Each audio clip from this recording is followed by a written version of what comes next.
Good morning, everybody. I was missing last week. How would everything go? I heard a lot of good comments about Reverend Bruce Kellogg, who stood in for me, and he's also involved in the ministry through counseling, spiritual counseling, and also doing pastoral work. So if you need him for anything, feel free to call. I went to my hometown of Sioux Falls, South Dakota, for a reunion. It wasn't a class reunion, it wasn't a family reunion, but it was the first reunion ever for all of the guys that hung out at Harry's Pool Hall in the 60s. So we had like a 10-year range. And I'll get more into that later. But while I was there, I decided to take a side trip up to Nunda, South Dakota, where my cousin Ozzie lives. Now, I never call and tell him that I'm coming, because I always know where to find him, and that's at Lars's Tavern. I get to Nunda, I go to Lars's Tavern, there he is, and the poor guy was just down in the dumps. Very, very sad because his girlfriend had broke up with him 2 months previously. He was trying to find a new girlfriend, and it wasn't working out. So I said, why do you think that is, Ozzie? He said, I have no idea. I said, well, let's do a self-assessment. Take a look at your life, maybe make some changes, maybe freshen yourself up a little bit, maybe even sign up with one of those fancy fitness centers and get yourself in shape. So we agreed that would be a good plan, and we left it at that. This week I called him, and I said, Ozzie, how's it going? And he said, well, I dropped out of the fitness center. And I said, why? He said, well, I went there, and I was on the stationary bike, riding along and looking at rows and rows of these shiny steel machines. And I started thinking, which one of these machines would help me the most to attract women? And like that, it came to me. The ATM across the street. I expected a bigger laugh than that. There we go. Anyway, today the talk is on self-confidence. And self-confidence is so important that it actually dictates the level of happiness, peace, and well-being that we experience in our lives. It is everything. Self-confidence is having unwavering trust in your ability, in your judgment, in your capacity, in your competence to be you and to be able to manage the affairs in your life. You know that you can do that. Now, self-consciousness is exactly the opposite. Self-consciousness is a heightened awareness of the self that comes oftentimes out of fear and out of nervousness because we don't think that we can do what we're being called on to do. Self-confidence increases our happiness. Self-consciousness depletes it. When I first got into the ministry, I was so self-conscious about speaking that it was a dreadful nightmare every single Sunday. And that's because I was self-conscious. I would be up here talking, or behind the lectern at that point, and there were three things going on in my mind. What did I just say? How are the people reacting to it? What am I going to say now? What am I going to say next? And I wasn't connected at all. And every time I would stumble over a word or do anything, it just lowered my energy, and I felt very, very bad. Now, self-confidence is important because it plays out, and as does self-consciousness, in everything that we do. Say, for instance, you're just strolling through life, having a good time, and all of a sudden something comes up, some situation, some circumstance that is new, something you've never experienced. When that happens, you have three options, every single one of us. One is, remain neutral. I don't really care to engage in this. It doesn't make any difference to me. We're not affected emotionally. The other one is self-confidence.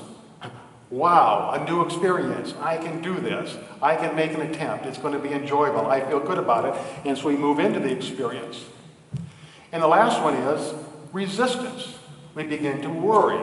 Can I do it? Can I not do it? What will people think if I fail? Oh my gosh, I don't want this experience, so we resist and we retract the experience of life that's before us. Self-consciousness lifts us up and provides for us a certain sense of well-being. Self-consciousness, based on fear, lowers us and weakens us. Now, I want to share with you a situation in my life that happened when I was a youngster that really kind of plays this thing out. When I was 10 years old, every Sunday my Uncle Theo would come over to our house for the traditional Sunday dinner. And then afterwards, we would go out in the backyard and play catch.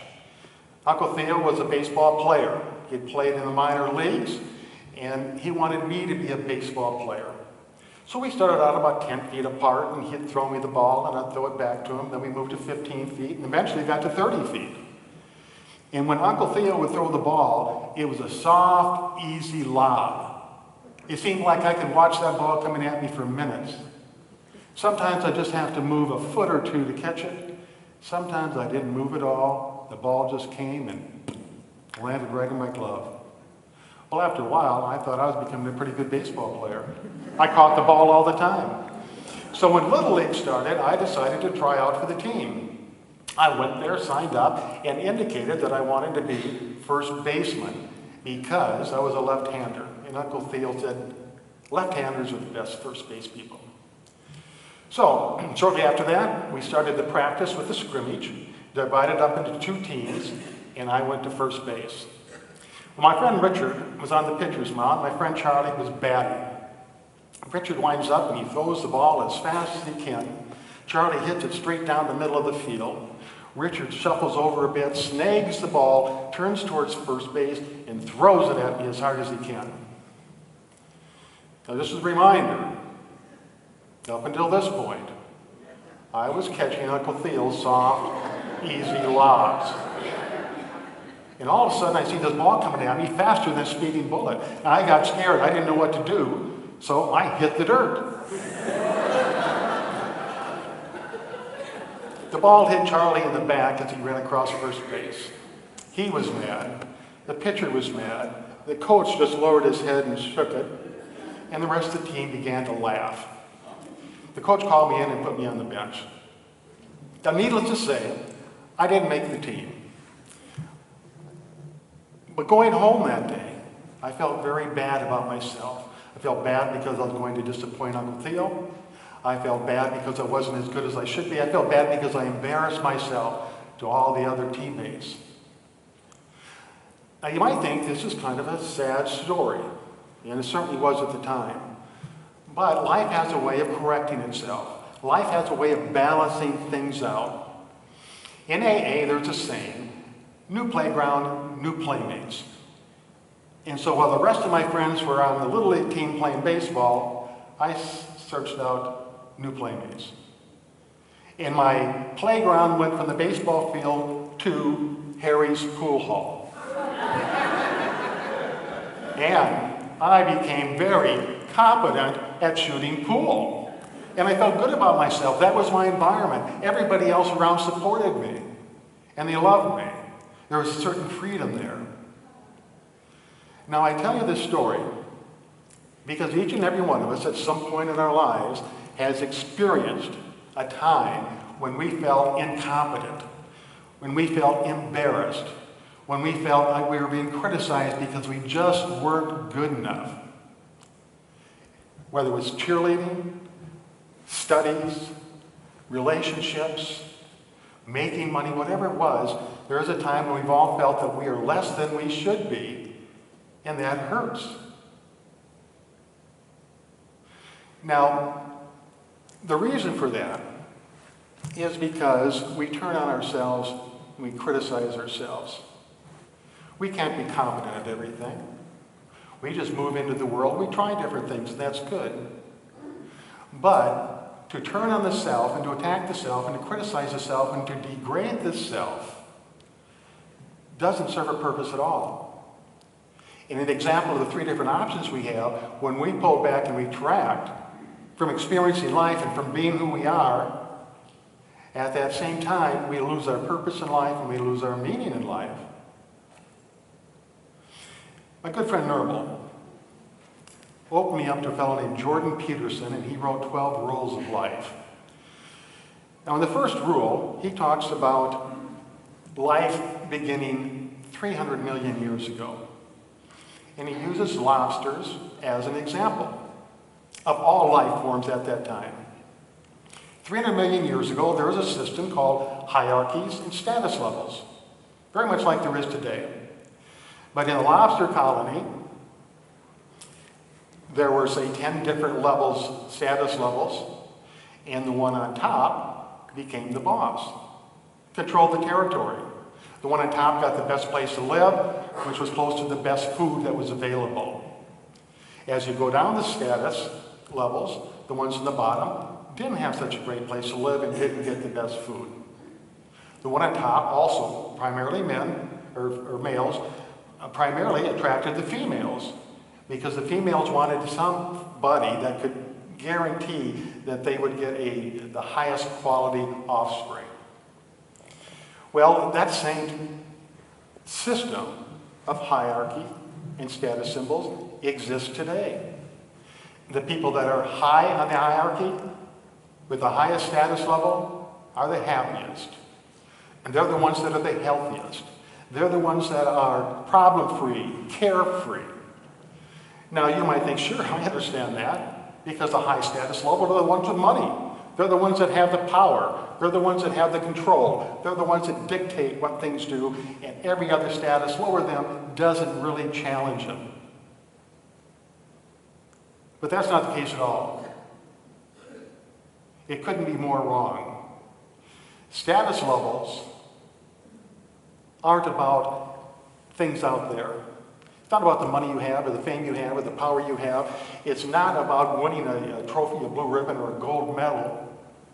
A status level is assigned to yourself by yourself, and it's based on your competency, but not in any particular thing. It's based on your competency of how good you are at being you and at how good you are at going through your life.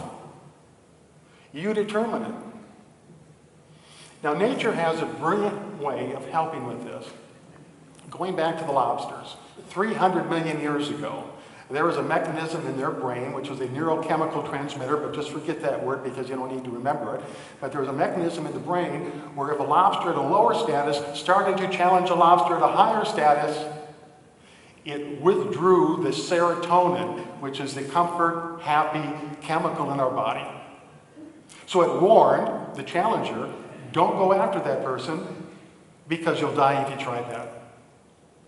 Well, we have the same system today.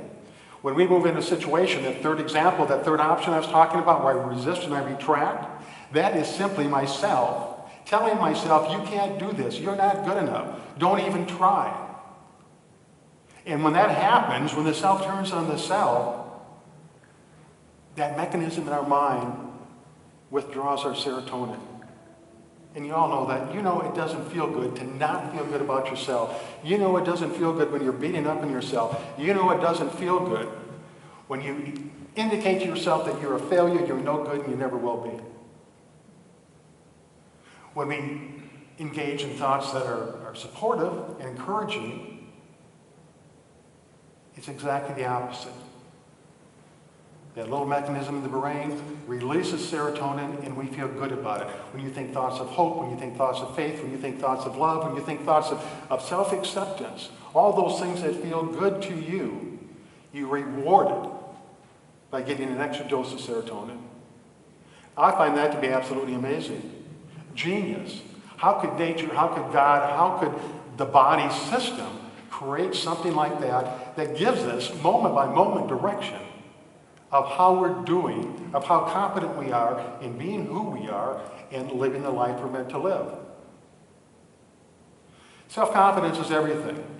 But if you're raised in an environment that was harsh, if the disciplinary way in which you were raised was one of criticism, one of putting you down, one of calling you names, that could possibly still exist today. It could possibly still be affecting the way you experience everything in life.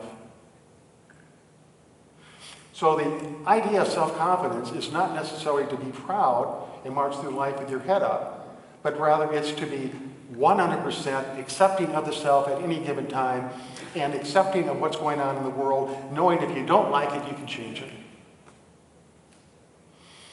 I'm going to share with you 3 things that you can do to start to build your self-confidence, and it is a practice. We can't just snap our fingers and walk out here, well, I'm confident. That works until you run into something that makes you feel incompetent. So the first thing is Monitor your environment. And when I say your environment, I mean who you're surrounded with, or who you're surrounded by most of the time. Where you go, is it healthy? Does it support you? Is it for you? If you're in a group that is very critical of you or the values that you stand for, all of that makes you regress and retract and hold yourself in from expressing who you really are. Once again, in AA, it's new playground, new playmates, and sometimes we just have to do that. We have to separate ourselves on a regular basis from people that make us feel bad about ourselves. The second thing is, stand your truth. What do you believe in? Who do you believe you are? What do you believe in life? Instead of retreating when there's a discussion about you or your beliefs or something like that, feel free to speak your truth. Feel free to be who you are in the most natural sense. We don't do that because we're afraid we're going to get criticized, we're afraid we're going to get attacked, we're afraid we're going to be rejected. And that is true. That is going to happen. No matter what you believe in, you're going to find somebody else out there that's going to want to argue about your position. You're going to find somebody else out there that says you're all off. You're going to find somebody else that laughs at you. And that's okay. Things that happen in our outer world don't have the power to lower the confidence we have in our inner world of who we are in the life we're living. The third thing is to take care of yourself. Now that sounds like a simple thing, but we don't take care of ourselves. We don't love ourselves. We don't support ourselves when we make a mistake or have a problem. We turn on ourselves. Taking care of yourself is being forgiving to yourself. Taking care of yourself is loving yourself. Taking care of yourself is being willing to step into any situation or circumstance and not worry about how you do, because your competence is displayed by just doing it. Many years ago, I was coming to church on a Sunday morning, and they were having a race down the street, so I couldn't get to the church, so I just parked my car and walked about 4 or 5 blocks. Well, as I was coming out, it seemed like the race had been over because there was nobody else on the street. The people were still lined up, but there weren't any runners. As I continued to walk, I came across a woman, the last one in the race, all by herself, who was running down the street. And she was a big, heavy-set woman.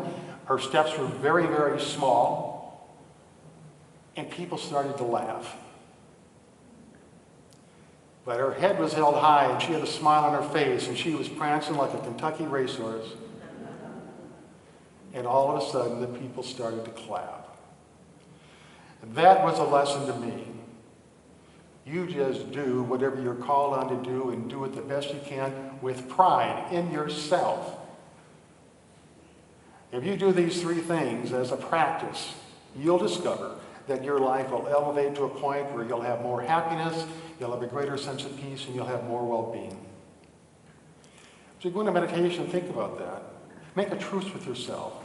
Make an agreement. Okay, I will no longer bully you.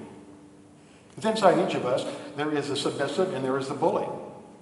And the bully beats us up when we don't do right. So the bully needs to be tamed down. We need to join the fractions of ourselves into one and be a whole, complete person with the courage and with the confidence to move into life and know that we are totally competent in who we are and the life we're living. We'll now move into meditation.